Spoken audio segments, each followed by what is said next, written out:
Chapitre 2. Un visiteur peu ordinaire. Tu as jusqu'à dimanche pour payer. Tu sais ce que tu risques. La caméra est restée une dizaine de secondes sur le message. Dimitri et moi, nous ne disions pas un mot. Nos yeux ne pouvaient se détacher de l'image. Finalement, elle s'est brouillée. Fin de la cassette. « Qu'est-ce que ce film ?» a demandé Dimitri. « Même mon petit frère filmerait mieux que ça. »« C'est peut-être une blague ?» j'ai fait. « Je n'y comprends rien. » « Ce type-là ne fera pas carrière à Hollywood, hein, a dit Dimitri en rigolant.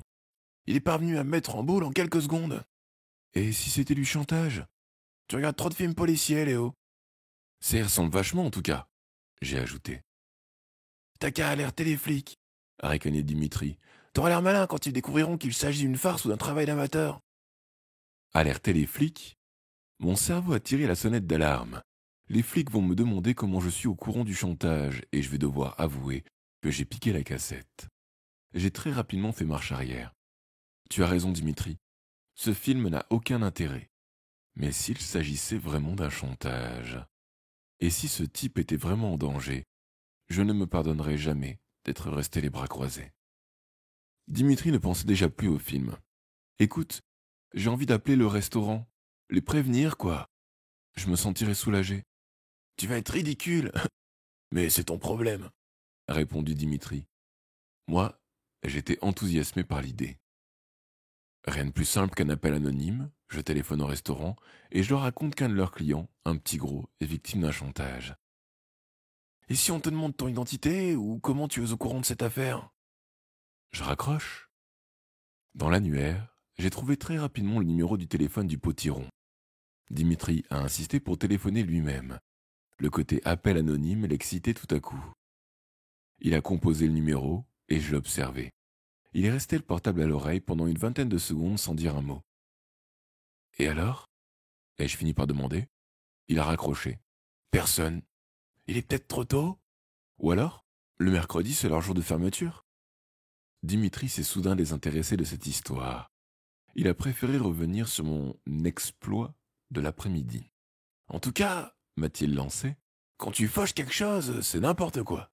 À ces mots, je me suis immédiatement mis en colère. Si tu ne m'avais pas mis la pression, je n'aurais rien volé du tout.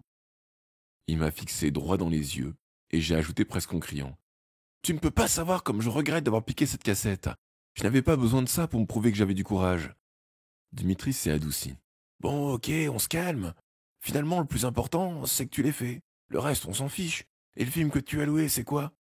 Je lui ai montré la jaquette de Scream 2. Il a poussé un long soupir avant de me lancer. J'ai déjà vu 10 fois. Et d'ailleurs, c'est pour les gamins. Mon copain n'était pas à une contradiction près. Il s'est levé. Bon, je me casse. Je croyais passer un bon moment, mais c'est raté. J'aurais mieux fait de rentrer chez moi pour me farcir mon devoir de maths, a-t-il conclu en enfilant son blouson. Ouais, c'est ça. J'ai fait froidement. On s'appelle si on s'en sort pas, il a ajouté. Je n'ai rien répondu. Il est resté quelques secondes devant la porte. J'ai senti son hésitation, mais je n'ai pas bougé d'un pouce. Bon, salut, a dit timidement Dimitri. Je n'ai pas bronché et je me suis tourné vers la fenêtre. J'ai entendu la porte se refermer et puis plus rien. J'ai eu du mal à me concentrer sur le devoir de maths. La cassette, le vol et le contenu de la bande. Toute cette histoire me prenait la tête. J'avais beau me pencher sur les équations, je ne voyais en fait que le petit bonhomme rondouillard qui marchait dans la rue. J'ai voulu revoir la vidéo. J'ai bien observé le personnage qui marchait. À mon avis, l'homme n'entrait pas dans le restaurant pour y manger. Certains détails m'ont d'ailleurs persuadé que la scène avait été filmée le matin. Petit A, le restaurant était plongé dans l'obscurité comme s'il était fermé. Petit B, l'homme croisait sur sa route un balayeur et un facteur en tournée. Petit C, il ne marquait aucune hésitation en entrant dans le restaurant. Un livreur ou un représentant aurait frappé au carreau. J'en ai conclu que l'homme venait travailler, qu'il s'agissait d'un membre du personnel. J'ai rappelé le restaurant. Toujours personne. Si j'avais pu lui parler à ce type, cela m'aurait déchargé d'un lourd fardeau. J'ai éteint le téléviseur et le magnétoscope et réattaqué les maths. Au bout de quelques minutes, j'ai compris que ce devoir allait me prendre un temps dingue. J'avais très envie d'appeler Dimitri, mais une espèce d'orgueil me le défendait. J'en étais à espérer un miracle, un événement inattendu qui m'empêcherait de terminer mon travail. Et le miracle s'est produit. Enfin, pas tout à fait un miracle. Quelque chose a frappé doucement contre la porte, très légèrement. Un voisin déménage sans doute un meuble encombrant, et maladroitement, il a touché notre porte, ai-je pensé. Je me serais probablement pas levé de ma chaise si le devoir de maths n'avait pas été aussi pénible. J'étais prêt à donner un coup de main aux éventuels déménageurs pour échapper à ce satané devoir. Je me suis levé et j'ai ouvert la porte. Un grand type d'une soixantaine d'années, en costume et cravate, les cheveux gris, se tenait sur le seuil de notre appartement. Ses yeux étaient exagérément ouverts, comme si je l'avais surpris ou qu'il venait soudain de comprendre la solution d'un problème auquel il réfléchissait depuis longtemps. Il regardait fixement au-dessus de moi. Son visage était pâle, et je me suis dit qu'il avait l'air malade. J'allais lui demander ce qu'il voulait, quand lentement, presque au ralenti, l'homme a basculé vers moi. Je n'ai pas tenté d'amortir sa chute, il était bien trop lourd pour moi. J'ai simplement fait un pas sur le côté pour l'éviter, mais aussi parce que j'avais peur. Son corps est tombé à mes pieds.